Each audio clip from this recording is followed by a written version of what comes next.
1 week of the fantasy playoffs down, and you know what else is down? Probably your starting running back. We lose David Montgomery, probably lose Alvin Kamara. Did you think you were getting Nick Chubb back? You ain't. Now we got to figure this out, and that is why playoff waivers matter. There were a lot of running backs I liked last week. There's a few I like even more this week. Let's get into it.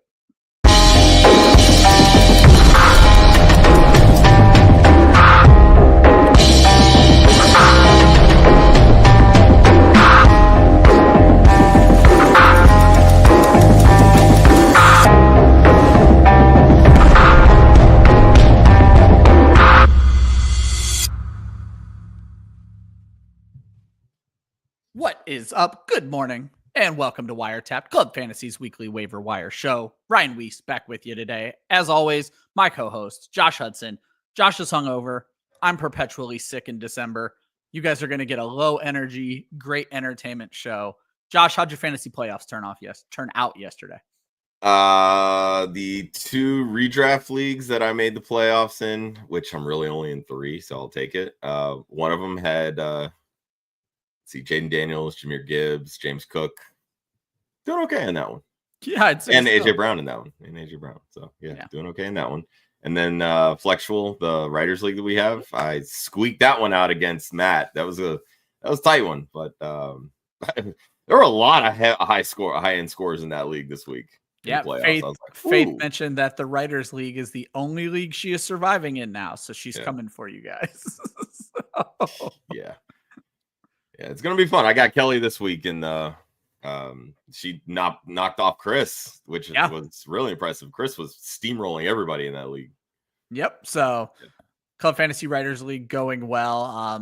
I had a bad beat. We're actually going to talk about that in one of the segments of the show. But otherwise, the 2 leagues I am most happy with, Josh, the 2 leagues that if I pull off a championship, I'll be the most proud of. I think I've shared it with you guys on this show before. I am in a 32-team, full offense, full IDP league. We start everything but offensive line. And my first year in the league, I went 17-0. They set it up so that you match the NFL schedule. You play 17 games. Everything about this is to match the NFL. So first year I went 17-0. I got bounced in the AFC championship. This year, Josh, I return to the AFC championship. So I went 12-5, pulled out a win yesterday. And then the league I told you guys about, the home league, where some people didn't even want me in because of quote unquote what I do for a living. I took an auto draft team, Josh. I knocked out the number 2 seed last week and beat the hell out of the number 1 seed this week. I am in the championship now. They still have a week 16 championship because home leagues. But unfortunately in that league, I was hoping to be able to rely on Sincere McCormick. And now I'm back to Javonte Williams as my RB team. But we're gonna talk about some of those running backs. And then I wanted to get just Caesar up here right off the rip. Sincerely, the least surprising thing from week 15 was Sincere getting hurt. I was going to do some research on this, Josh, but I decided not to go this route. But when you have a guy who hasn't had high volume, it kind of was a mistake to think like the kid had 7 carries in the first 28 minutes or 18 minutes of the game. It's not that surprising. He didn't do shit with them, as we talked about, but we can't be surprised that he got hurt. I think Caesar's on the right track here. Idiots like me, who was the highest ranked fantasy pros on Sincere McCormick, we didn't consider that a low volume back can't always transition to a high volume role. Well, I mean, he had 93% of the snaps in week 14. So that's what I'm saying, though. Like, it looks good there, but then when you look at it as a cumulative, that he's been doing this for 3 weeks when it's not what he's built for. Yeah, I mean that's fair. We get blinded by some level of fantasy goodness, and it's like, oh, we're jumping on board. It's the same thing that happened with Nick Westbrook-Akine, who dropped another dud this week. Yeah, maybe Joe Zolo will work the trifecta here and try to put him as the top 15 this week too. So, yeah, we probably should. We need to add a segment. We kind of do it on yesterday's show, but the duds that got dropped in the fantasy playoffs, people are very mad at Cooper Kupp right now. Yeah. Very mad at Darnell Mooney. More on that later. Very mad at Sincere McCormick, I imagine. Though Jay does point out that the Sincere McCormick receiving prop was like 8 yards or whatever, and he managed to hit that before he got hurt. So you have to love that in the limited time that went down. But yeah, all in all, It was an interesting week 15 to say the least. Josh, we don't really have any news. There were some injuries. Obviously, anybody who's watching this show knows David Montgomery torn MCL. That's going to come up in the running back section. Alvin Kamara is dealing with a abductor strain. I'm not a doctor. I don't know what that means. Yesterday, but I say they're calling it an abductor now, which I think is like the bottom abs. Regardless, he's now week to or day to day. They're calling him. They're not ruling him out. Nick Chubb breaks his foot. It was a bad week for running backs, which leads to my article. It's another heavy running back article. My top 5 waiver ads for the week. Jerome Ford. There's a question in the chat. Josh can bring it up if he wants. Should I spend all of my money on Jerome Ford? Yes, you should. And actually, the advice that I gave in my article is if you need any of these guys to win your semifinal to get to the championship, we're not saving Fab anymore. I actually got rid of my Fab recommendations. Drop everything on getting your guy. I have everything bids out right now on Brenton Strange, who is also in my article. I have everything bids out right now on Jalen McMillan, who is also out on my article, because these are the guys that I need to fill a roster spot next week. So my top 5 guys are Jerome Ford, Tyjae Spears, Kendry Miller, Jalen McMillan, and Brenton Strange. Those are the 5 guys that I'm prioritizing. I want to talk about the quarterbacks later. There's not one in the article. My bonus pick this week is Craig Reynolds. And Josh, I want to start with Craig Reynolds. With the fantasy playoffs on the line, you have this insanely valuable role in Detroit, abdicated by David Montgomery and his injury. Craig Reynolds has been their 3rd running back for 4 seasons. He doesn't get a lot of work. He's a special teams guy, but there's also nobody to steal work from him. Is Craig Reynolds worth a flyer on a desperate team? I think he's worth a flyer. Absolutely. I would still prioritize, the 3 other guys that you mentioned in the article, Ford, Spears, Miller ahead of Craig Reynolds, but there is a lot of value in that Detroit running back room. One of the points that I was going to get to a little bit later, which I'll go ahead and I'll spoil it now, but Jahmyr Gibbs in 9 has 9 times in his career over 2 years. Only 9 times has he topped 60+% of a snap share. So he's used to splitting time, basically, right? But in those 9 games, he averages 21.7 fantasy points. In 5 of those games, he scored 24 or more fantasy points. So Gibbs's value is skyrocketing. But Craig Reynolds can take a small piece of that David Montgomery pie, right? And I think that there's some flex value in that, but it's not going to be like what we saw with David Montgomery. That's just, they're 2 completely different running backs, right? Like this isn't a, plug and play, swap it out and wipe your hands and we're good to go. Like it's not going to be anything like that. Jahmyr Gibbs is going to take this lead role, but there's value in Reynolds, plain and simple, because the running backs do a lot of damage. I think there was a stat that I saw. So I think it was only once in the last 2 seasons has Gibbs and Montgomery combined for less than 20 carries. And that game was Sunday. Yeah. So like they use them. Like, I don't think you're going to see Jahmyr Gibbs come out with, 20, 25 carries or anything like that. But, I think getting him 25 touches where it's like 17, 18 carries, 7, 8 receptions, etc. Like that's the kind of value that Jahmyr Gibbs has, which again can still lend itself to, 10 to 12 carries for Reynolds, maybe a few targets here and there, because he has that ability. He plays special teams. We know he can catch the football. So, yeah, I also think Jahmyr Gibbs managers owe the Philadelphia Eagles a debt of gratitude, because if Detroit had nothing to play for, we could see them just rest Gibbs as much as possible. But all of a sudden, Philly with 10 straight, now you have something to play for. And I think that's going to make a big difference, because obviously Detroit has to protect Gibbs, but they also have to protect their entire team, because they are the walking wounded right now. Your fantasy team is the Detroit Lions in real life, because man, they just cannot stay healthy. Josh, I want to throw Tyler up on the screen here. And Tyler, don't apologize for asking these questions. We accept criticism. And I actually addressed this a little bit in my article. Why is Ford worth picking up if he hasn't done anything all year? And Josh, I noted this in my article that Ford has been bad in this timeshare, plain and simple, but he also has been hurt or questionable for like the bulk of this season. But what made me make Ford my number one ad, Josh, is if you go back to week 1, which I understand is a fucking eternity away now, Jerome Ford goes 12 carries for 44 yards, 6 receptions for 25 yards, and adds a touchdown. That was a game without Nick Chubb. Now, again, the week after, 7 carries for 64 yards. The week after that, 10 carries for 37 yards, 10 for 58. Ford got bad when Nick Chubb came back. Let's be very clear about that. Now you take Chubb out of the equation, and yes, he was carried by a 67-yard run this week, 7 carries, 84 yards, a touchdown, and adds 2 receptions. So Tyler is completely fair in asking, but I do think there's a very large change in the equation when you take Nick Chubb out. Yeah, I think anytime you're taking, one of the main pieces out, that's going to open up more opportunities, right? Ford, I've always kind of felt that he's built more in sort of like a timeshare type role, but his play style lends itself to more of a featured role. Like when he gets more opportunities, he's able to kind of get going.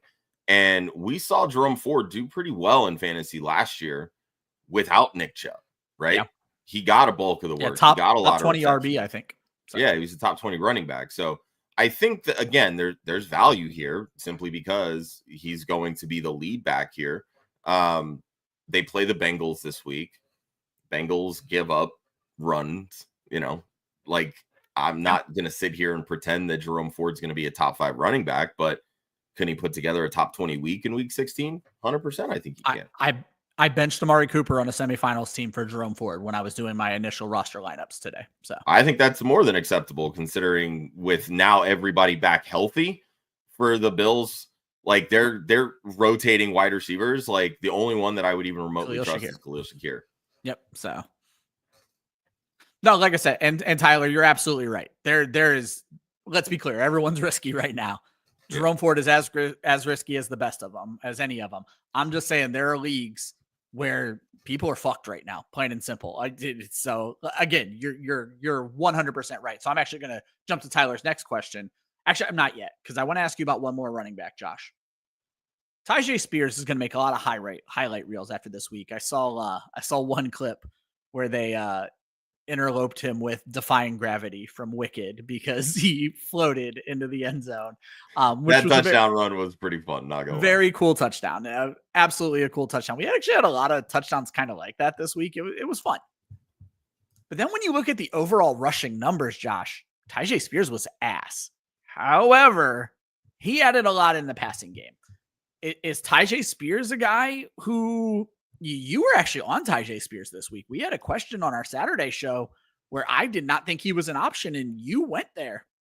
So is this a matchup thing? And if it is, it's not like the matchups are bad for the rest of the playoffs. So, yeah, I mean, as long as Tony Pollard is banged up, Tyjae Spears is going to see more run. Like, what was the stat that I read? Tony Pollard had like his lowest target share in a game. Yeah, that's kind of where I thought this was going. I honestly don't know Pollard's numbers off the top of my head. I just know Spears only had like 4 carries. So I assume Pollard was double-digit carry still. Excuse me. Yeah, he was up there in carries, but it was the receiving work that was a little bit down for Pollard. I mean, who do they play this week? Titans play the Colts. Like it's going to be a good matchup. So they can work both of them into the equation. Yeah. I think the biggest issue with Spears is that he really hasn't been healthy all year. Now he's healthy, right? He's getting healthy at the time when Tony Pollard is, a little bit banged up. So I think we're going to start seeing more Tyjae Spears. But again, until, Tony Pollard is just like non-existent, Spears' upside is going to be really limited as a result anyway. Yep. And then just sticking with the article, right? Actually, let's stick with this question. Are we playing either one of these guys over Isaac Horrendo? Horrendo comes back from what people thought was going to be a bad injury, Josh, and is a top 15 running back, I think, this week. Based on volume alone, he didn't look good, but the 49ers are going to keep giving him the ball. I think I'm going to stick with the volume of Isaac Horrendo.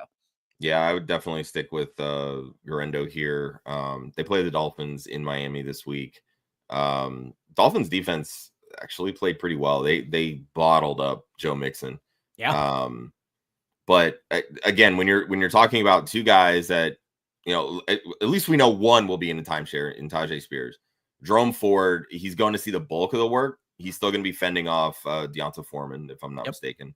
Patrick Taylor had 3 snaps on Thursday. And this was a week where Herendo was coming off of, a foot sprain or whatever it was on a short week. Like, they ran him into the ground. Now he's got 10 days to rest. Why are we considering sitting him right now? Yeah, those two are not good enough. And honestly, I don't know that there's a waiver wire. I mean, Kendry Miller is interesting. We're not going to talk a lot about the article. Josh just dropped the link for the article, but there is one last question, Josh. And this is one I was thinking about today when I was creating the show sheet. McMillan has obviously come on over the last 2 weeks, 13 targets, 3 touchdowns. Coleman has not. To me, this isn't even a question. I'm going to take McMillan in the Baker Mayfield over Keon Coleman in the Buffalo offense. I understand we all want a piece of Josh Allen. Keon Coleman doesn't appear to be the right piece. Yeah, he had 1 catch for 64 yards. That's it. Yeah. Like, for as great as Josh Allen is, he's had his 2 highest passing yard games on the season in back-to-back weeks. And the weapons really, it's being spread around so much that you can't realistically rely on any one. Like I was saying, like, the one piece that in theory you want is Khalil Shakir, but even he's only running 70% of the routes. I think he was at 64% in week 14 or 15, excuse me. So even that's not like, crazy big. I think he only had 39 yards receiving, but it was on 6 catches, and I say he's a PPR guy. Like, he's a PPR guy, but even more to the point, like, it's a very like low ceiling PPR guy too. Like, he's not coming out there getting 25, 30 fantasy points in a given week. I think he only has 1 game above 20 this season. So I'm going to take more of the upside with Jalen McMillan, who has steadily been increasing his targets, I think, since week 6. Somewhere around there. I went back. There were a couple of dud games in there, but he had, I think it's week 8. He had like 8 targets, 6 targets, 5 targets, but then he had like a 4 and 2 2s, and then turned it back on recently. But I did the math on this. It's like 6 or more targets in 4 of his last 6 games. So there you go. So, Jason Ships, appreciate you. As I mentioned, Josh dropped the link for the article. We like showing Jalen McMillan love. Our buddy Gator J, big Jalen McMillan guy. So I was happy to get him included in the article. Let's get to some of these comments about fantasy football, Josh. Our buddy George, sweating bullets last night, wins his game by 1.7 due to Kirk Cousins being ass. We're going to talk about this in a second, but I just want to share an anecdotal story about how your typical fantasy analyst cares more about your team than their own team. I lost a game yesterday by 0.16 where I had Darnell Mooney and Drake London. And I had talked to George earlier in the day, Josh, and I was thinking to myself, I need Mooney to catch a ball, but not London, because I wanted George to win and me to win. Guess what? Neither one of them caught a ball. George win. Oof. I did not win. And then as long as George won, that's what matters. Exactly. Speaking of that Atlanta game, Caesar said he got bounced by the playoffs on 1 team because of Caden Ellis, but 13 of 14 teams in the playoffs. I was telling Josh a story. We remember the advice we give. I talked someone into starting Caden Ellis over Josie Jewell, and I haven't had a chance to follow up with him yet, but I'm guessing that was a winning pick last night, and we like giving that advice. And Austin was just happy that the Monday night game sucked because it worked out better for him than it did for anybody else. George, I see that was a really ugly game. I see your question, and that's actually going to be a segment in our quarterback section, George, about Tua. So give me a couple minutes on that, and we're going to get there. But before we get into the waiver ads, we like to take a look back, tell you guys what we learned in week 15. And as always, we got 2 episodes of the show left. A shout out to JJ Zacharyson and Dwayne McFarland and Ryan Heath for their wonderful data thread, utilization report, and stats recap. If you're not following these folks on Twitter, I mean, don't, because we'll just give you the great information. Just make sure you're following us. I'm kidding. Go follow these great people. Josh, get us started. What'd you learn? Yeah, I teased this a little bit, but Jahmyr Gibbs is about to win people some championships. Not having David Montgomery over the next 3 games, NFL games, obviously the next 2 in the fantasy playoffs. He's going to see the bulk of the running back work for the Lions. Again, I'll reiterate it. 9 times in his career, Gibbs has seen over a 60+% snap share, and he averages 21.7 fantasy points in those games. So this is going to be a big boom for your fantasy teams. If you have Jahmyr Gibbs, take it, run with it, hoist that trophy. It's going to be fantastic. You love it. I've been teasing this for long enough. Darnell Mooney hates me. Plain and simple.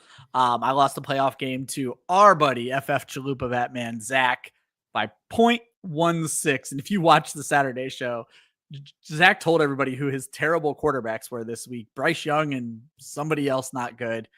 I have Joe Burrow and Baker Mayfield. This should have been the easiest win of my life. Instead, everything went wrong.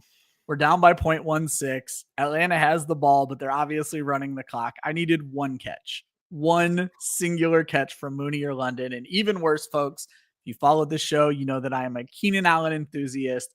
I benched Allen for Darnell Mooney because I'm a moron. I deserve this. But Josh, the real thing I learned, Kirk Cousins is cooked, plain and simple. And you alluded to this 3 weeks ago. You just can't move on from him in a playoff race. No, you really can't. He looks so bad throwing the football. But as I mentioned before, like they're putting a square peg in a round hole, right? Yep. Like they're running a lot of pistol formations. That's not Kirk Cousins' game. That's not what he does. So you're basically asking him to learn something brand new. He's 36 years old, 37 years old. Like with a bad wheel. Also true. Yeah. Coming off an Achilles injury. So like, it just doesn't make a ton of sense from that perspective. But the Atlanta line has been so bad this year. Yep. He's seeing a ton of pressure. The only real reliable target he has is Drake London. Kyle Pitts is a fucking ghost. Dude, I don't know Pitts is like, it's like he sold his soul to get 1,000-yard season, and that was it. He is a cautionary tale about falling in love with athleticism, plain and simple. Jesus. It's just unbelievable to me. But hey, Bijan Robinson's still doing his damn thing. And that's what matters most. Yeah. Josh, you're taking a look at the mistake by the lake, the Cleveland Browns. Yeah. I don't know if they're going to pivot from Jameis Winston to Dorian Thompson-Robinson. But DTR is and will be a curse on this Cleveland passing attack. So for everybody that either traded for Jerry Jeudy, plucked him off waivers, and is thinking that he's going to be some kind of a league winner, even after putting up another 100-yard game, in week 15, it ain't going to happen with DTR. The upside for Jeudy, he had a 43.8% target share this week. Like, that was insanely high. He had 2 catches on 4 targets for 13 yards with DTR in those final 2 drives. Yeah. Like, he saw a bulk of the target, sure, and do shit with them. DTR in 2 career starts hasn't thrown for more than 165 yards. There's no volume in this passing offense with DTR. So don't get your hopes up if you're rostering a Cleveland pass catcher. And for all of my David Njoku shares, I'm very much worried. Yeah, I think that's a very, very fair assessment. I don't know if Njoku is going to be back this week. I don't know if you can start Jerry Jeudy, even a PPR league. But when I was writing the article, or when I was writing the show sheet, Josh, I looked at Elijah Moore and I said, nope, not even worth discussing. Yeah, it's not anymore. Yeah, like we had some start sit questions with Elijah Moore, and it boiled down to, the targets are going to be there. Targets were there. There was no production. Yep. Maybe this was just positive confirmation bias, but indoor Jared Goff is still in there somewhere. 5 touchdowns and almost 500 yards this week. Yes, they lost. I don't care for fantasy purposes. Jared Goff won some people their week this week easily. But the fact of the matter is, Josh, the narrative kind of went away last week because he was pretty good outdoors in Green Bay. Went for almost 303 touchdowns last week. This is his second over 400 yard, over 4 touchdown game in the last 6 weeks.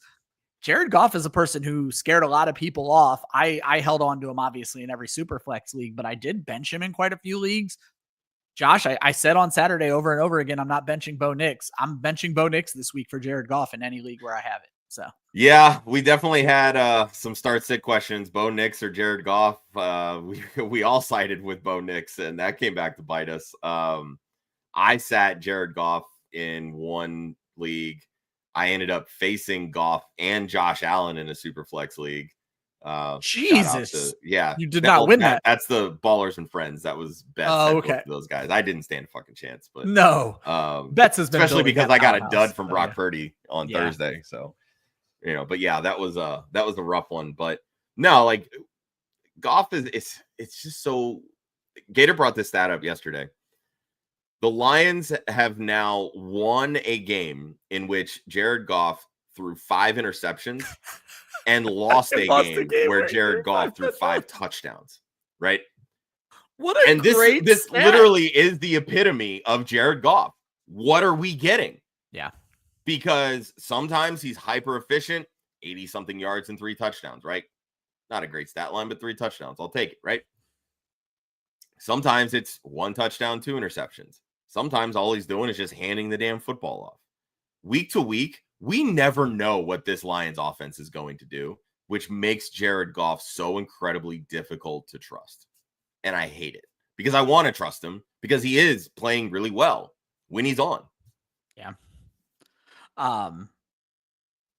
Yeah, like I said, it's super interesting to me that you just your stat threw me off. That's one of the best stats I've ever heard. Winning a 5 interception game, losing a 5 touchdown game. That's kind of like what the NFL has felt like this season. It's the Joe Burrow thing where Burrow has been so good, but the Bengals just can't win any games. Josh, Brian Thomas Jr. What else can we say, man? Dude's been a dog. He quite honestly has been the best rookie wide receiver this year, and nobody's talking about him. We all fell in love with Ladd McConkey. Rightfully so. He's been great.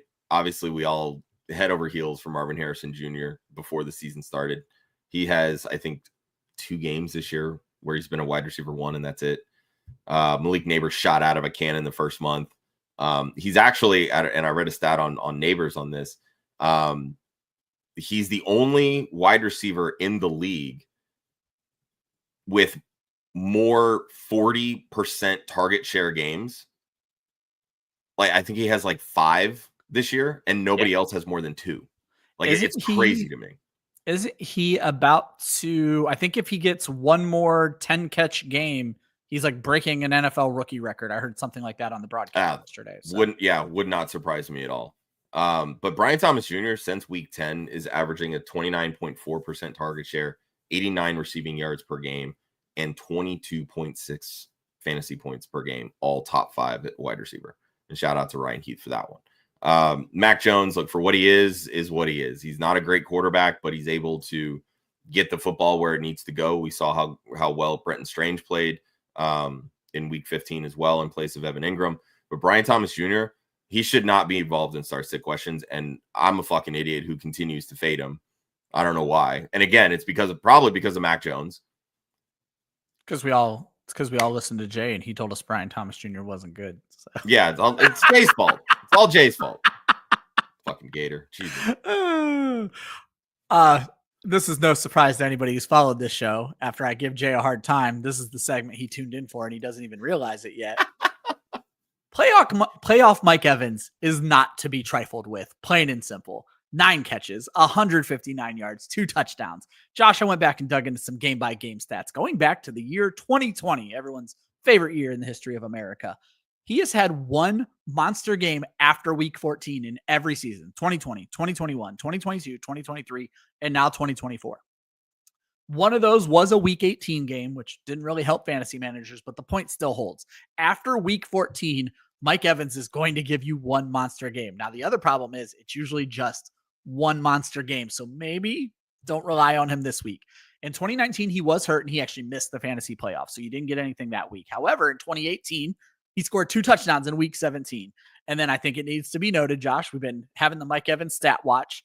251 yards is what he needs in these final 3 games to hit that 1K mark and be the first receiver ever. I mean, he's always going to keep being the first receiver ever now. I think it's 11 consecutive seasons if he pulls it off. So it should be doable, especially the way the Baker's slinging the football.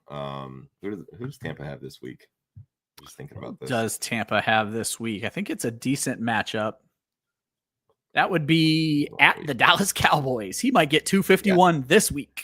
I was about to say, yeah, you can definitely throw on Dallas, especially after losing Trayvon Diggs, which, I mean, it's Trayvon Diggs, but you can throw on Dallas, and it's Sunday Night Football. It is. Jay just dropped it in the chat. So, the spotlight. Baker loves the spotlight, and Mike Evans going to show up. So, yeah. I mean, I don't know that he hits 251, but at least this week, but he's going across 1,000 yards in these. Yeah, I think the schedule worked out well for him. Josh, let's get to some of these questions. I'm not going to make you guys wait for the sections. We are going to break down the free agents after this by section. But I'm going to go ahead and just get all the questions in, Josh, so we don't miss anything. But first, Tyler's been having a little fun at our expense. I'm going to have a little fun at Tyler's expense. Lamar Jackson just threw 5 fucking touchdowns, man. You might want to back up off that narrative. Like, come on, man. Like, I understand we want to give this guy a hard time, but he threw 5 touchdowns this week. Like, I don't think him and Lamar Jackson and Joe Burrow are the only quarterbacks this season that have thrown for 5 or more touchdown passes in a game multiple times. Yeah. So Tyler, it's all love, but no, fam. No, fam.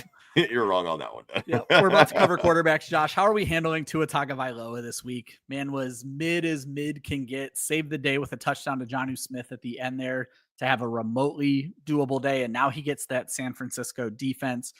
But it's not like George has better options. We're talking Anthony Richardson or Cooper Rush, but he does have Jalen Hurts to kind of anchor the position. Yeah, you're fine with Tua. I mean, A-Rich is what A-Rich is. I don't love this matchup for Cooper Rush, honestly. Their line is banged up, and Tampa's defensive line has been getting after the quarterback recently, now that everybody's healthy. So I think we're going to see a down week from Cooper Rush, who really, since taking over, has actually been pretty efficient. Like, he's not turning the ball over a ton. I think he only has 2 interceptions. But Tua's back home. 49ers don't have a winning record. They'll be fine. It's the teams that are over 500 that they can't beat. Yeah. I don't know. Cooper Rush is going to be interesting to me. As you guys know, my rankings are up on the site right now, but my Tuesday rankings are my very rough draft. They'll get a lot prettier tomorrow and even better on Thursday. Cooper Rush against this Tampa Bay team could be interesting. More on that at the end of the show on the things I'm watching for in week 16. George also wants to know, are we doing another super early mock draft? Certainly. That's probably going to be the first replacement of the Monday show, not the Tuesday show, because me and Jay are the mock draft guys anyway, so it makes more sense to do that on a Monday. So look for that coming up week 19 or so. We'll do one of those super early. You want to do it week 19 or right after the Super Bowl? Well, I was thinking, why don't we do one week 19 to keep the momentum of Mondays alive, and then we can do another one after the Super Bowl. So works for me. All right. And then first question of the day. Drop Ray McLeod for Jalen McMillan. Other wide receivers are Terry McLaurin, Jawan Jennings, Ladd McConkey, Keenan Allen, Calvin Ridley. So all of a sudden, Jalen McMillan might be startable, he says.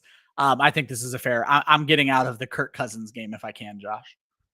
Yeah, I would too. I mean, Ray McLeod, he's been okay. Like, he hasn't been a world beater by any means. I mean, he has been a top 40 wide receiver since, I think, week 7.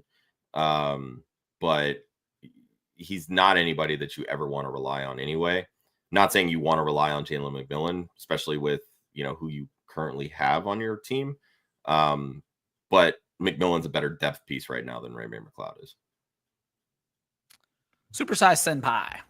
$56 left in waiver cash. Lost Alvin Kamara. Who should he go hard after? Kendry Miller or Jerome Ford? Him being the Kamara manager makes me feel like maybe Kendry Miller here, because Kamara's not even officially out yet. So if I can go after Kendry, Miller would definitely be the guy that I would get to. Yeah. But now honestly, you could probably split this and get both of them. And then what I was going to suggest is go look at the waiver cash left on the other people who might be bidding. Yeah. You may be able to split it and still save some cash. If these are teams with $20 total left, you can throw 21 at each of these guys and make sure you get both of them. So, yeah, I think there's some strategy you can play there, but I agree with Josh. I think you can probably split this. I think Ford every waiver list, mine included, has Ford the highest. I think he's going to command more money. So you need to probably put a little bit more on Ford than you do Kendry Miller this week. Jonathan Santiago wants to know, can the Eagles let McLaurin score a few points this time around? Historically, Terry McLaurin carves up the Eagles defense. I remember the first time we played the Commanders this season, and I had McLaurin as a downside, and I was like, God, I feel like this is going to come back and bite me in the ass. But the Eagles, their pass defense has been lights out on 3 different occasions this year. I think this is a stat that I saw. They've allowed fewer than 175 total yards. Like, that is absolutely amazing. And I think they're the only defense that's done that this year. Wow. If I had to bet, I don't know that McLaurin gets shut down this week, but I also don't think he's going to go for like 20 plus. Like, probably ends up with something like 40 in a touchdown, or 50 in a touchdown maybe. But the way that Quinyon Mitchell and Darius Slay are playing corner right now, it would not surprise me one bit if McLaurin gets shut down. There you go. Supersize Senpai says, which defense are we going after, the Falcons or the Colts? Falcons have the Giants, Colts have the Titans. A big decider in this for me, Josh, is whether or not Will Levis plays. If Will Levis is playing, I think the Colts are going to get a bump for me because he's a turnover machine. But if not, I'll take the Falcons against the Giants. They're getting after the quarterback. Yeah, I was going to say, I don't know how many sacks the Falcons had last night because I haven't looked at the box scores, but I know heading into this game, they've had 9 in the last 2 weeks. Yep. Or in the 2 previous weeks. So, which is impressive considering the Falcons have not been rushing the passer like at all this season. I mean, it's the Giants. They fucking suck. If you tell me that Tim Boyle's playing again because DeVito's concussed, or slow hobbled Drew Lock in his walking boot. That's what I'm saying. Gotta go any the of them. Yeah, I think you've got to go the Falcons, honestly. I say Will Levis and those turnovers make it interesting. He has a pick 6 problem, and that plays out well for fantasy defenses. This is true. And Nick Cross has been playing his ass off. Daniel Quintanilla wants to know, he's facing a team that went 0-2 against the regular season. He's thinking he might be ready to drop K. Dotton, which is actually one of my questions when we get to the tight end segment, Josh. But Brenton Strange is on the waiver wire. This is easy for me. I'm taking the 12 target guy all day, every day. Yep. Go get Brenton Strange. And this is a question. I was going to say this is, or I guess I should say this was a pro Lad McConkey. Sorry, reading questions in the chat here. This was a pro K. Dotton show, but we also have no issue admitting when we're wrong. It's time to move on. Well, I mean, it's been a slow downtick. I mean, the emergence of Jalen McMillan, the return of Mike Evans, it's just left little on the table for K. Dotton. I think he only has 1 top 10 finish over his last 4 weeks. Yeah, we didn't realize how much Mike Evans being absent was helping K. Dotton. We thought this was an offense that could be split. It turns out Baker picks his favorite, and when it's not Mike Evans, it has to be somebody. Now that Mike Evans is back, it's Mike Evans. All right, folks, one of the very last waiver wire segments of the season. We're getting into the quarterbacks this week, and Josh, I'm going to list some names. I didn't even go with percentages this week. Everybody who I'm about to tell you is available in more than 50% of ESPN leagues. ESPN is still one of the biggest providers out there for fantasy football. A lot more people play on there than you think do. So it's a good indicator of where they're rostered elsewhere. Josh, the real question is, are we going to start any of these guys in a 1 QB league? So the guys that are available, Drake May, Aaron Rodgers, Matthew Stafford, those are kind of the starters you trust. Then you got Mason Rudolph, maybe, Mac Jones, maybe, Cooper Rush, maybe. And now all of a sudden Carson Wentz matters in fantasy football again, Josh. So do any of these guys interest you in a 1 QB league? For me, the only one that really stands out is Matthew Stafford. He gets the Jets. Jets defense can be thrown on. Puka this past week had a 30.6% target share, and it's been his lowest target share in the last month. Yeah. Like what? So that right there is going to keep Stafford and this Rams offense viable. I was kind of going through and looking at matchups. Drake May gets the Bills in Buffalo. It's going to be a cold one. It's going to be cold in New York as well. who else was on that list? I mean, Rodgers plays the Rams.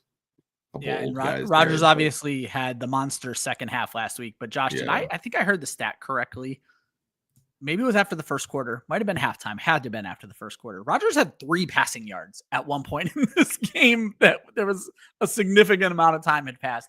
And then all of a sudden in the second half, he remembered that he adores Devontae Adams. And, and things got real serious real quick. So, yeah. I don't. The Rams defensive line is getting after those young kids. They are. Fisk and Verse. They're doing the damn thing, and they're really helping ease the transition from Aaron Donald there. Yeah, I think Stafford was really the only one that I would feel comfortable with here. I would be fine starting Brock Purdy, truthfully. CJ Stroud has 0 QB1 week since week 4. Yeah. He's averaging 12.6 fantasy points. Like, he shouldn't even be on rosters right now. Yeah, let's talk about that, Josh. So I listed these 4 guys. Are all 4 of these guys benchable this week? Brock Purdy, CJ Stroud, Tua Tagovailoa, Russell Wilson. I moved our Mayday section into the positions because I feel like this week it's all about start-sit questions. Yeah. You mentioned Stroud. Would you be willing to move on from any of these other guys? Russell Wilson against Baltimore could be a high-scoring game, but they shut him down last time. We saw bad Tua Tagovailoa last week, and Brock Purdy's kind of turned into a pumpkin over the last few weeks. So, yeah, I mean, Purdy's interesting. Should be nice weather in Miami, so I'm not as worried about that. Like I said, I think Tua bounces back.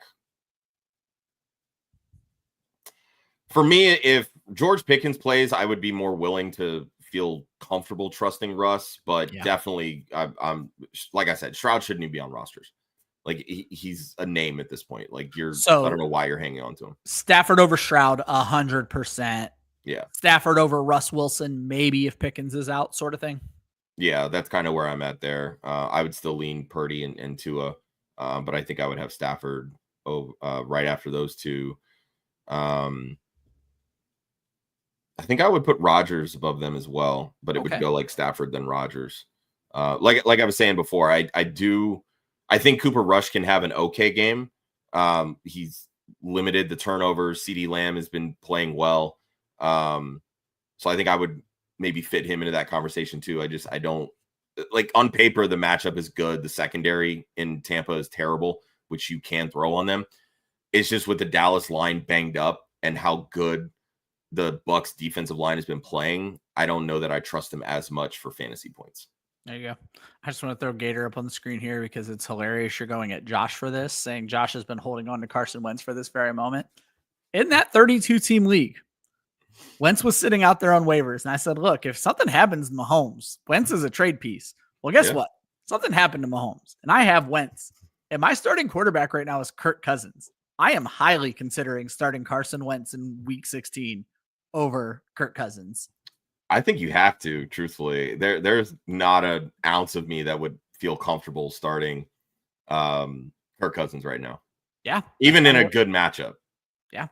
I agree completely. Like I said, it'll probably be my biggest lineup decision this week.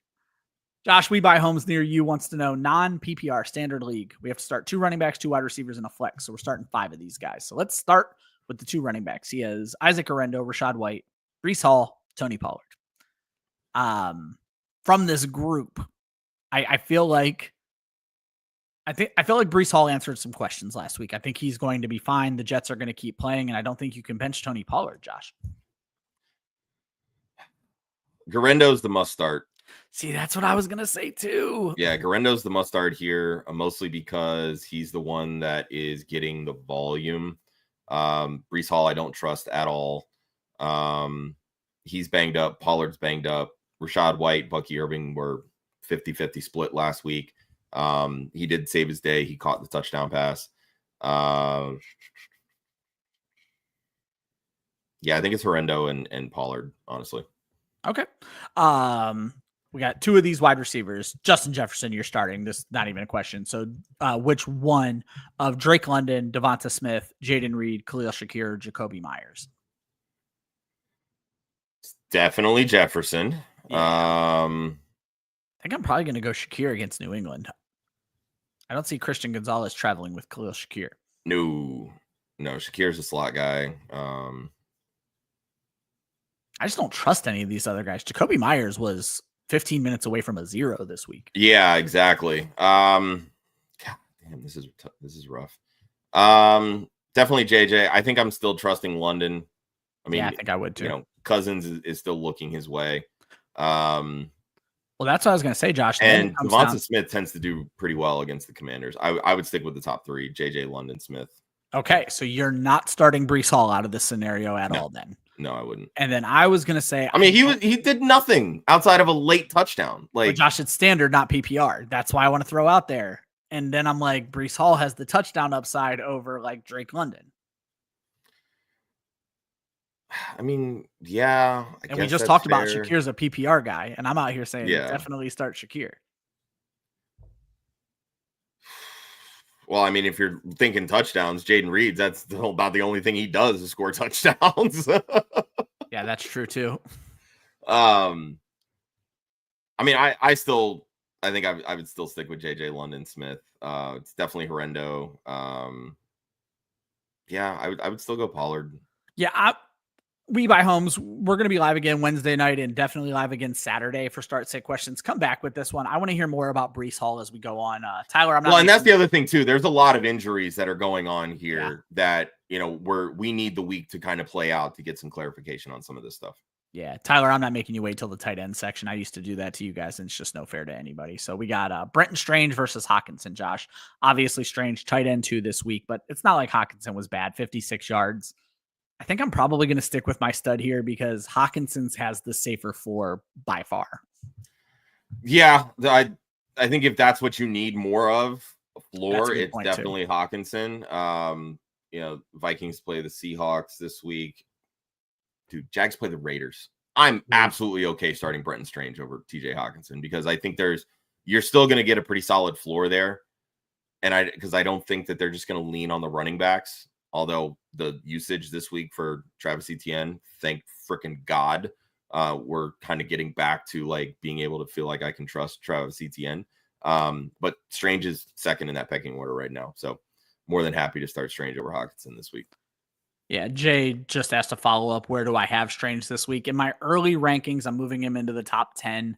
I just have to look at things. There's a chance he moves close up to the top 5 if I'm convinced, like Josh, that the Raiders are this great matchup. So I have to do some digging. But right now, he's a top 10 option for sure. He's a startable asset this week.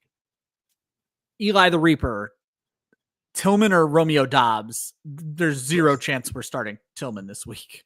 Yeah, no, I mean, this is a rest of season question. It's Romeo Dobbs. With him back healthy, he basically plays that, doesn't come off the field X role for the Packers. I know it's a lot of hit or miss because they rotate their receivers so much, but he seems to be the most consistent option at wide receiver. Doesn't really have like the boom weeks that like a Christian Watson, a Dontavian Wicks, even Jaden Reed have had, but it's, slow and steady wins the race kind of mentality with Dobbs. And Tillman, we can't trust that Tillman at all right now, especially if they end up pivoting to DTR. That one. Yep, that's exactly what I was going to say. We Buy Home says he's dropping Braylon Allen and Monty. How should he prioritize waivers? Amir Abdullah, Jerome Ford, Tyjae Spears, Tillman, Romeo Dobbs, Jalen Coker. Josh, I'm going after the running backs, and I'm going Ford, Spears, Abdullah. That's how I would have that. Yeah. Especially if you're dropping 2 running backs, it makes a lot of sense to replenish them with more running backs. Yeah. Again, we're not big on Tillman with the questions on the Browns, especially the question being, is Jameis the quarterback? So if you're looking at these wide receivers, Josh, let's say he wants one of these wide receivers. How are you prioritizing Dobbs and Coker right now? I mean, I think they're kind of the same in the sense that one week they could very easily go off like we saw with Coker this week. And then the next week they could do next to nothing. But I think you have more boom potential with Coker. So I would probably prioritize that over Dobbs. Josh, does Carson Wentz help or hurt Isaiah Pacheco? I don't think it moves the needle at all. The biggest thorn in Pacheco's side right now is the fact that he's in a 3-headed monster with Kareem Hunt and Samaje Perine. They're just not using him the same way they were at the beginning of the season. And I think a lot of that is just coming back from the injury, slowly working him into the rotation.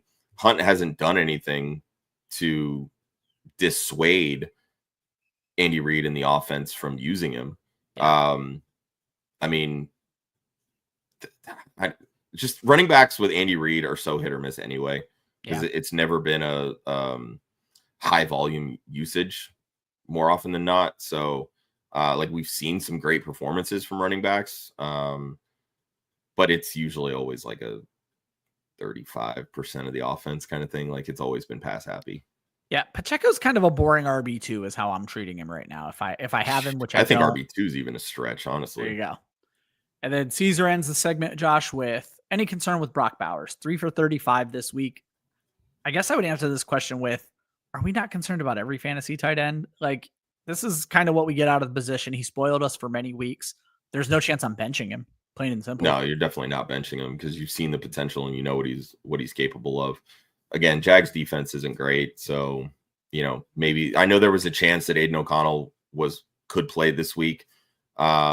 So I think if you're able to count on O'Connell coming back against the Jags, there's a lot more hope for Brock Bowers in that scenario. There you go. Moving on to the RB segment of the waiver wire. In my article, I cover Jerome Ford, Tyjae Spears, Kendry Miller, Craig Reynolds. Those are probably the guys we're putting priority on. But there are still some very interesting names out there in 50% of leagues, Josh. Kenny Gainwell, starting to get a little bit more run as the season progresses. Amir Abdullah, now that Sincere McCormick is hurt again. Well, not again, but now that Sincere McCormick's out of the picture, though he's not out of the picture either. Whatever. Amir Abdullah, Antonio Gibson, Kamani Vidal, Audric Estime, Justice Hill, another touchdown, Tank Bigsby, Tyler Algier, Damian Pierce, and Ty Johnson. So, Josh, before I have you talk about the free agents, the players I want to ask you about at the running back position who have been disappointments as of late, but are still rostered in more than 50% of leagues. DeAndre Swift, Javonte Williams, Jalen Warren, Kareem Hunt, Gus Edwards. Are these players you would consider benching for one of these waiver wire flyers at running back? Don't love Swift this week against Detroit. Yeah. Definitely don't love Javonte Williams against the Chargers.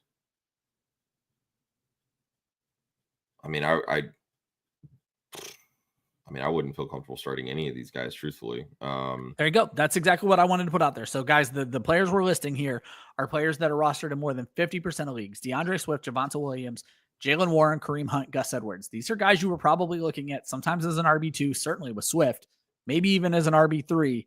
That's where I want to pay attention to some of these waiver wire guys, Josh. So I want to start with you with Philadelphia. Obviously, Saquon Barkley, the man, the myth, the legend. Is there room for Kenneth Gainwell to do something as we progress in the fantasy playoffs? No, he's not gonna see the type of volume that can make him even a strong flex option. It's kind of the same thing with Ty Johnson, right? Like, you get one pop week, so now all of a sudden you're trying to convince yourself that they can be viable, but it's just not the case. Gainwell had a great spin move. That's all it was. Like, it was one good move. Like, we've seen Gainwell do well in the past in stretches, but he's not a great running back. That's why he's not a starter. Saquon Barkley's going for the rushing record. Yeah, like, that's a good point. They're not taking him off the field. So, all right, that makes sense. Do any of these running backs interest you? Because obviously the guys outside of the article, they get a little sketchy. Gibson's been getting some run. Amir Abdullah is very interesting if Sincere McCormick is out. He is doing the things we want Sincere McCormick to do. He had like 19 fantasy points this week. The rest of these guys, Justice Hill has looked good in the receiving game, but then he'll take 4 games off all of a sudden. Yeah. So. Yeah, and that's really what these guys are. I think the ones that I would really prioritize would be the ones that you wrote about: Ford, Spears, Miller. Gibson and Abdullah, I think, would be next on that list for me. We know what Algier is. We know what Bigsby is. Damian Pierce sucks. Audric Estime has done nothing. I actually read a fun stat. Since Dobbins went down, I think it's been like 3 weeks now, Chargers running backs have combined for only 25 fantasy points. Like, it's bad. So that's why I say, like, you should not be starting Gus Edwards. Kamani Vidal's nothing. Yep. So, you know, focus on the people that can actually get you fantasy points. That's what I would say. So there you go. That's kind of the 5 that I would prioritize. The 3 that you mentioned, then Abdullah and Gibson. There you go. Just one question this segment, Josh. Craig lost by 3 points. Sorry, buddy. I'm not understanding. AJ Brown's on waivers. Someone dropped him for Khalil Shakir. That's incredible. So he's dropping Jennings for AJ Brown. Should he also keep Mayfield now for Herbert? So let's get into this, Josh. Craig, you said you lost. What are you playing for that you're stealing these guys from the playoff team? Well, I think part of it too is that, you know, some leagues, because I believe this is standard scoring for Craig. There's a chance that his playoffs are 16, 17, 18. Oh, okay. So There's he is that, still, you know. Okay. Because I'm just like, well, Josh, let me ask the question the way I was reading the question. Okay. If you are in the 5th, 6th game, are you putting these waiver claims in for, I mean, AJ Brown should not be on waivers, but you're really fucking the top 4 teams right here if you do this. So. I mean, I've always kind of played where, like, if I have something to play for, exactly, whether that's money, you know, some cash prize, whatever, waivers are free reign. Like, I'm gonna go, I agree. and I'm gonna, you know, make my pickups and etc. But like, especially in leagues, like, because most redraft leagues, like, how you finish has no bearing on your draft order for next year. Yep. You know, so, but like, if a draft pick or something like that position was up for grabs, then yeah, I'm making those waiver claims. 100. If not, I'm staying out clear, of it, Josh. truthfully. Yeah, exactly. If anything is on the line, yeah, you play to the week when it's not on the line. I agree completely. All right, now let's get into the question here. Obviously, you drop anybody to get AJ Brown. Josh, it's Mayfield or Herbert going into this week. How do we feel about it? It's like Mayfield all day, every day. Especially against Dallas, it's prime time. That's when Mayfield shines. You can throw on Dallas. Herbert's got, you know, dealing with the ankle injury, I believe it is. So like, and his weapons are kind of depleted anyway. Like, he doesn't have a Mike Evans, right? Like, Ladd McConkey's great. I love him, but he's not somebody that's going to take over a game like a Mike Evans can. There you go. Moving on to the wide receivers. I only mentioned one in my article, and I mentioned there's some decent wide receivers out there, but usually I'm only going to give you the top one. So that's Jalen McMillan in the article. However, Josh, Rashad Bateman, Jalen Coker, Romeo Dobbs, probably your best options out there. However, still in 50% of leagues, Wan'Dale Robinson, Demario Douglas, Tim Patrick matters all of a sudden, and Marquez Valdez-Scantling still did well enough this week, even with bad quarterback play. So I guess I want to start, Josh, with Rashad Bateman, because nobody, certainly not anybody who follows me, saw this coming. Is this just an aberration where we can't expect? I mean, obviously Lamar Jackson was on fire. Rashad Bateman has looked good this season. Scores 2 touchdowns this week. I believe it's 6 on the season. Should 7 on the season. Should we start trusting Rashad Bateman more moving forward? I don't know about trust. Like, I'm a huge Bateman fan. I love Bateman. It's good to see him finally getting his flowers. No pun intended. At one point, that is hilarious. Oh my God. That was so good. At one point during his rookie year, Bateman was everybody's favorite wide receiver in that draft. Yeah. And then they got really mad when he ended up in Baltimore. So yeah, Baltimore has always just kind of been a curse for wide receivers. The way that Zay Flowers plays, in my opinion, just works better with this offense because he's very twitchy. He works well in space. Bateman is more of a traditional wide receiver. And I think that's really why they tend to use him more on deep shots, like the 49-yard touchdown reception. And because they use him that way, it doesn't lend itself for a lot of high target volume, which makes him very volatile as a fantasy asset. So I wouldn't look at him as anything more than a flex option at best. I would probably prioritize Jalen McMillan over Rashad Bateman. And it's not because I don't like Bateman or think he's less talented than McMillan. Yeah. It's the situation at hand, passing 100%. Volume, all that kind of stuff. I will say the passing game has opened up a lot more for Baltimore. Indeed.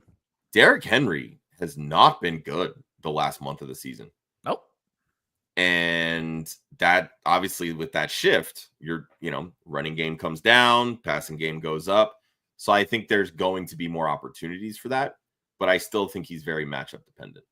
Yeah, we're starting to see good Mark Andrews, good Rashad Bateman at the expense of the running game. So if you think Derrick Henry is going to bounce back, that's also water to be poured on Bateman. Josh, there's lots of secondary options. Coker, Dobbs, Wan'Dale Robinson, Demario Douglas, Tim Patrick, Marquez Valdez-Scantling. So I want to go to the same question I've been asking. Looking at some of the high rostered guys, one of these guys, Tyler Lockett, much like CJ Stroud, you are keeping him because of his name. You need to move on. But after the dud from Darnell Mooney, Josh, the dud from Amari Cooper, Tank Dell kind of disappears now that Nico Collins is back. Josh Downs disappearing along with that Colts passing game. Are you willing to go? Obviously, we're going to go Bateman and McMillan probably over all of these guys, but are you willing to go with some of the weird options, Coker, Demario Douglas, over some of these higher rostered guys? Yes. There's not much explanation needed. Yes. The only one of these guys that I would probably still roster is Darnell Mooney. There's no need for Amari Cooper. Tank Dell, I've been banging this drum for 2 months now. He's not a thing. Josh Downs is just very hit or miss. And Tyler Lockett's a ghost at this point. Josh, we're not a dynasty show, but are we concerned about Amari Cooper over the long haul permanently now? Because he's 30 years old. I was just going to say he's aging. Yeah. He's played good football this season, but then all of a sudden he goes to Buffalo and they're like, yeah, we just wanted to make sure nobody else got you. Pretty much. That's really what it feels like.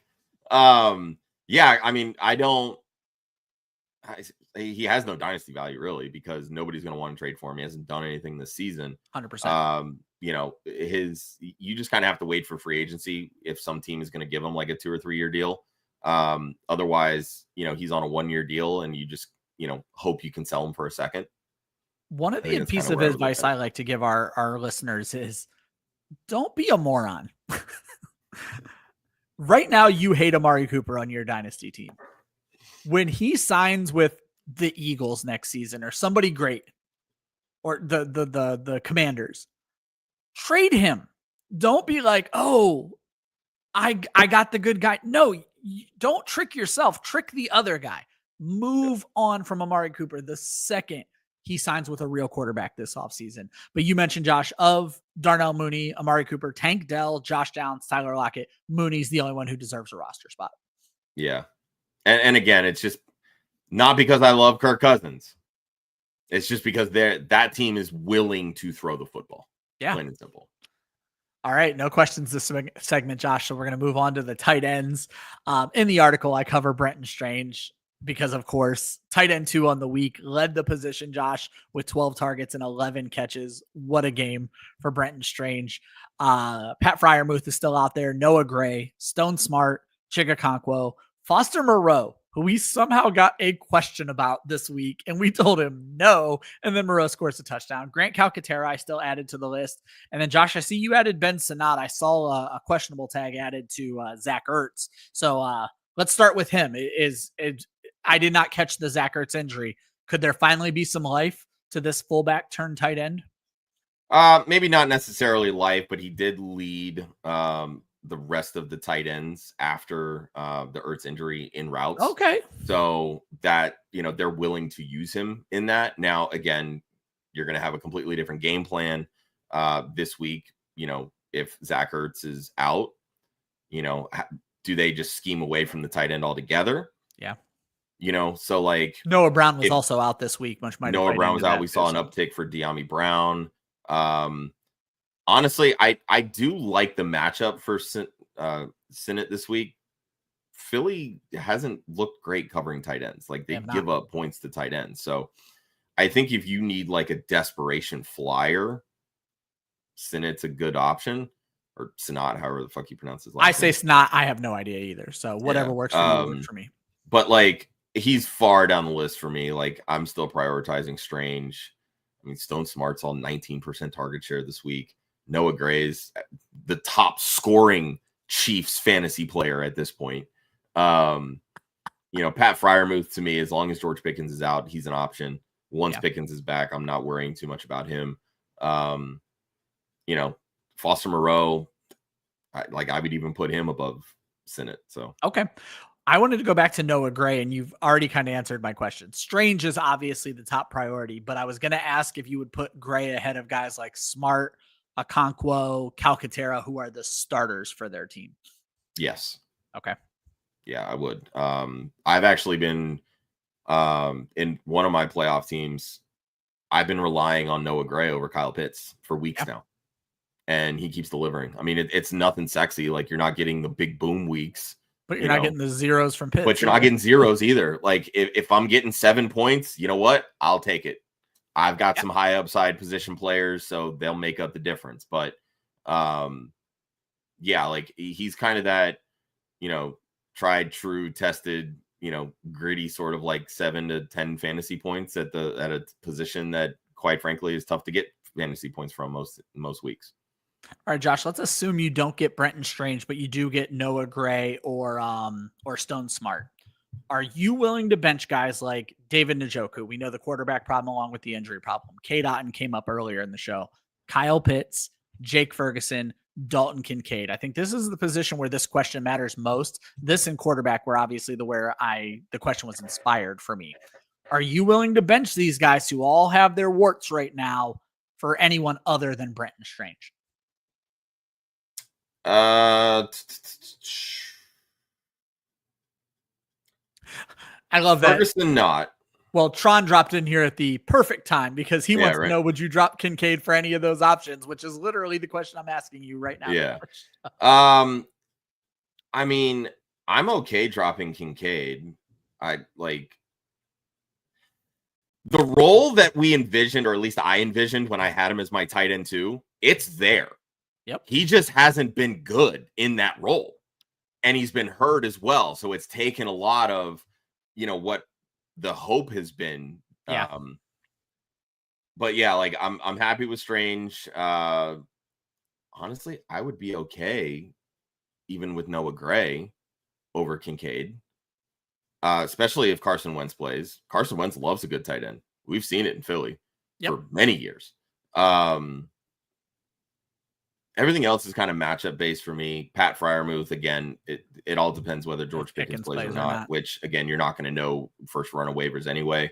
I think the 2 right off the rip would be Strange and Gray. Yeah, I think Stone Smart maybe deserves a look as well with the target share he's been seeing. But yeah, I agree. Strange is the definite. So Tron, just to answer your question, if Brenton Strange is out there, you go get Brenton Strange. That target volume is not going to go anywhere. Mac Jones clearly is taking the easy targets, and that's Brenton Strange right now.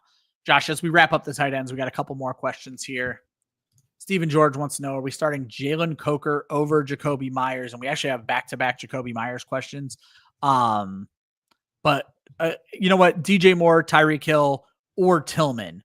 So, Josh, I think we're starting Coker over Myers and Tillman. So let me take this question a step further for Stephen.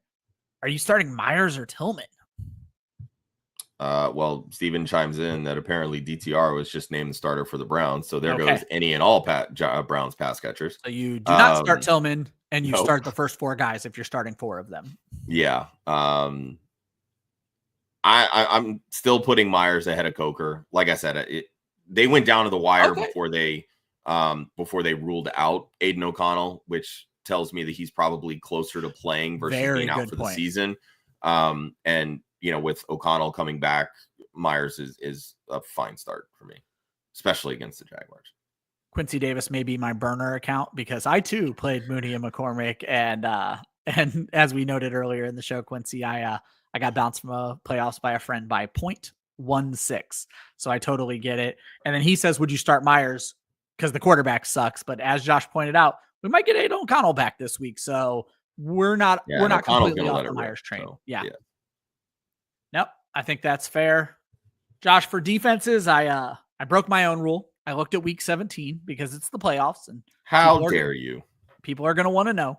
So I'm going to start with the guys who have interesting week 16 matchups, but I'm going to let you know if they also have an interesting week 17 matchup. So the Bengals get Cleveland this week. Bengals are a bad defense, but Cleveland, as we've talked about, a bad offense.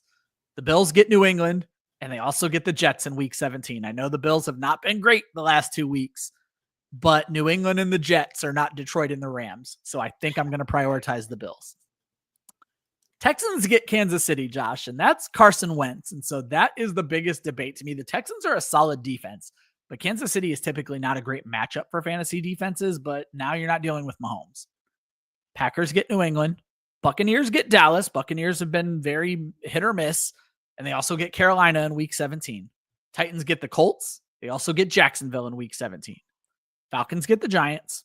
Colts get Tennessee. They also get the Giants in week 17. The Giants get Atlanta. They also get the Colts in week 17. And the Rams get the Jets and then the Cardinals. The Rams, Josh, are the most they're an iffy defense and they have two iffy matchups. So they are definitely my last priority here.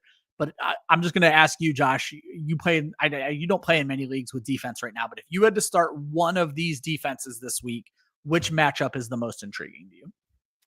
For just this week? Yeah. It's got to be the Falcons over the Giants. I say the way they're getting after the quarterback makes them so and they added, and Jay chimed in when we were talking about this earlier. They added 4 sacks last night too. So again, we're talking 13 sacks over the last 3 weeks. Defenses, that's what you're looking at: sacks, turnovers. Giants can turn the ball over. Yeah, they've got a rookie running back. They've got inexperienced quarterbacks. I think that's and the offense has been so bad lately that it's going to be a close game. So you got to keep your foot on the gas on the defensive side anyway. So I would prioritize the Falcons if you're. I like the Falcons just week 16. I like the Bills with New England and the Jets. And then again, if Will Levis is playing, I might be super interested in the Colts. So that's fair. Those are the names I'm throwing out there. All right, guys, we are going to do our what we are watching for in week 16. I see one question in the chat. Quincy, we're going to get to you as soon as I finish this segment. If you have questions, this is the last segment of the show. Get it in the chat right now. And then we are closing out the show. Josh, here are the things that I am watching for in week 16. And I actually found some very interesting stats. Well, actually, I guess it's only 2 interesting stats this week, but regardless. Does Geno Smith finally lose his job against Minnesota? Obviously, we saw Sam Howell play. It wasn't pretty. Can Pittsburgh and Russ keep up with Baltimore this time around? Do Jalen Hurts and Jaden Daniels actually put on a better show? I went and looked at their numbers, Josh. Daniels went 1-1, and Hurts didn't even throw a touchdown. He rushed a touchdown in. So do we actually get to see good quarterback play this time around? Can we trust Bo Nix on a short week? He hasn't looked great lately. Can Carson Wentz match the mediocrity that we've seen from Patrick Mahomes? Does Nick Bosa sack Hawaiian quarterbacks? Because obviously there's a narrative out there. Which injuries will injuries derail the Lions this week, or can they survive against Chicago? Josh, can Bryce Young keep his TD streak alive? 7 straight games with a passing touchdown. Only Joe Burrow, Lamar Jackson, and Patrick Mahomes have a longer active streak in the league right now than Bryce Young. Credit me. I went and looked that up this morning, and obviously Mahomes' streak is probably coming to an end this week.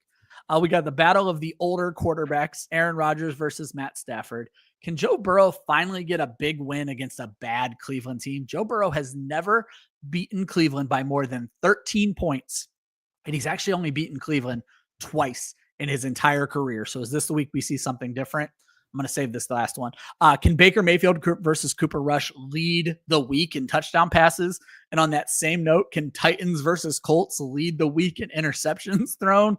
And will Malik Neighbors go nuclear against a struggling Falcons secondary? But Josh, this has been bothering me lately, and it's so funny that they released their jersey today because I was bitching about this all day yesterday, or Sunday rather. How bad are the Bills going to beat the Patriots while essentially wearing the Patriots uniforms? I don't know if you saw the Bills throwback, but it basically looks like the 1990s Patriots uniform. And then that got me mad, Josh, because all these jerseys we're seeing this year, every time the Texans are on the field, I think it's the Falcons. The Colts and Lions new jerseys, which those Lions jerseys were fucking fire this week. They were also fire when the Panthers used to wear them because the Colts and Lions jerseys are the Panthers jerseys. And now we have the Bills looking like the Patriots. Is there no originality left in football, Josh? Oh my God. This is so great. I love it. But looking at those, Josh, any of these games jumping out at you? Well, I'll start with the Geno one. He's not going to lose his job. We saw Sam Howell. He did not look good. And also Gino's hurt. So, like if Sam Howell starts, it's just because Gino can't play. It's an injury thing. I think you'll see better quarterback play out of Hurts and Daniels this week. Daniels is, again, started to kind of heat up at the right time. I'm going to be interested to see how well the Eagles defense continues to play because they have been lights out. But I think a lot of the Jalen Hurts criticism got put to bed. This offense can do whatever the fuck they want, and however they want to control the game, that's what they're going to do. So the Carson Wentz matchup is going to be fun. You can throw on Houston. Miami didn't realize that, but you can. And Carson Wentz has never had an issue letting it rip. It's just tends to make some really dumb throws at the wrong times, and that's kind of what got him into a backup role. But yeah, the Bryce Young TD streak, that's an interesting one. Yeah, I knew he was on a streak, and I saw how long it was, and I said, well, let me go look and see who else has touchdowns since week 7, and it's only those crazy 3 guys. So, I mean, if Mahomes doesn't play, I don't know if that really snaps his streak. It doesn't. I won't count it against him. So we'll see how that goes. But if Bryce Young ends this year on the longest touchdown streak, I'm gonna be smiling. Which, you know what? The whole thing with Malik Neighbors, though, to kind of end it on that one. Jay and I joked about this. Apparently, it's Tim Boyle that unlocks the potential. That's kind of where I was going. So man, if we get Tim Boyle, dial the fuck up with Malik Neighbors. Let's go. Josh, let's start with this question. Are we starting young future Hall of Famer Bryce Young over Bo Nix? I think that's a step too far for me, Josh. Yeah, I'm not sitting Nix. Yeah, he struggled, sure. 3 interceptions. He still threw 3 touchdowns. Like I'm not that worried about it. Chargers defense is very hit or miss. They do have a good run defense, but their pass defense is meh. I'm fine starting Bo Nix, and I'm not getting too hyped up about Bryce Young. Let's be real here. Sticking with the QBs, Quincy, this decision apparently was made for you already. It sounds like the Browns are going with Dorian Thompson-Robinson, so not Winston. But just to add to this, because I made this joke earlier, I have a team with these 2 quarterbacks. I'm starting to think Quincy is my burner account, or at least just follows all of my teams and asks questions about them. But I have this exact same dilemma, which is no longer a dilemma. It's Tua Tagovailoa. Correct. Quincy also asked. Yeah, and as I mentioned earlier in the show, Dolphins know how to play against below 500 teams. Niners are 6-8. They'll be fine. They beat up on bad teams. Debo over Thielen. I'm probably not. I think I'm going to stick with Thielen. Yeah. Yeah, I'm sticking with Thielen. Debo's trash.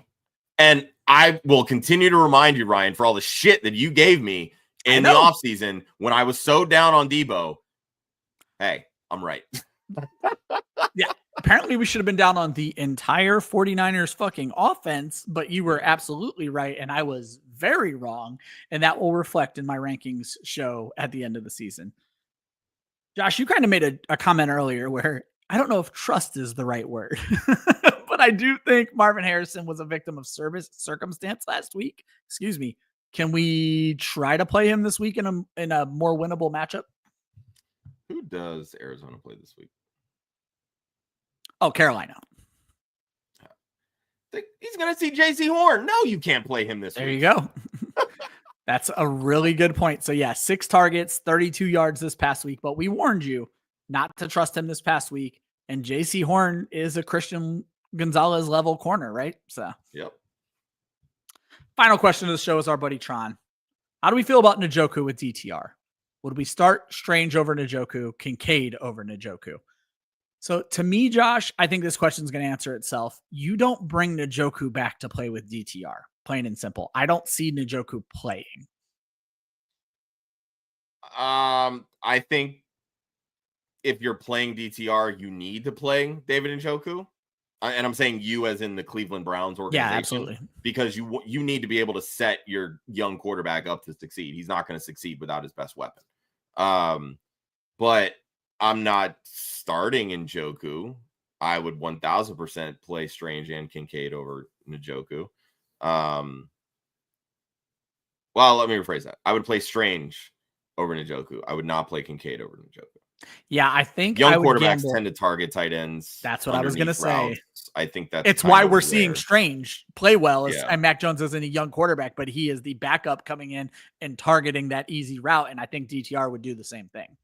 Yeah, I agree. Yeah, so we would rank them Strange, Njoku, Kincaid for you there, right. Tron. Guys, that is going to wrap up the show. I just realized I didn't do any of our reads at the beginning of the show. Championship season is here. If you guys have not purchased your items from Trophy Smack yet, make sure you use our link. Josh has a belt. I have a belt. They have cool rings. They have cool trophies, lots of other stuff. And if you guys use our link, we get a little bit of the proceeds of the sale. If you're trying to help the show out, the easiest way to do so is to hop over at Trophy Smack /WOFF. And all those proceeds go to help out our partnership with the Women of Fantasy Football and Laura Oakman's Galvanize. We're going to be live again later on tonight. Not me and Josh, but the rest of us. The Dynasty show, the Dynasty Trade Show is tonight at 9 p.m. And then tomorrow night, it'll be me, Josh, and Joe for no pun intended, though. I think Joe might have said he's out this week. I don't remember. I could be. Yeah, I was actually just going to verify that. I do think Joe's out this week. Yeah. Thursday and Friday kind of get taken over by DFS, but every Saturday, and this is the show you guys need to know about, we spend an hour just answering start-sit questions from 11 a.m. Eastern to 12 p.m. Eastern. We are live with Start-Sit Different Day. We have great guests every week. Last week, we had the best guest in the world, me. And we answered your start-sit questions for an hour straight, hour and a half this past week, 90 minutes. And we are here to help you guys get to the championship. So Club Fantasy goes live 5 days a week. We do shows 6 days a week. We still have articles at clubfantasyffl.com. And that's also where you will find my rankings. Good luck in your fantasy semifinals. Let's hope we're talking to you next week for the championship. For Josh, I'm Ryan. This is WireTapped. We'll see you guys next week.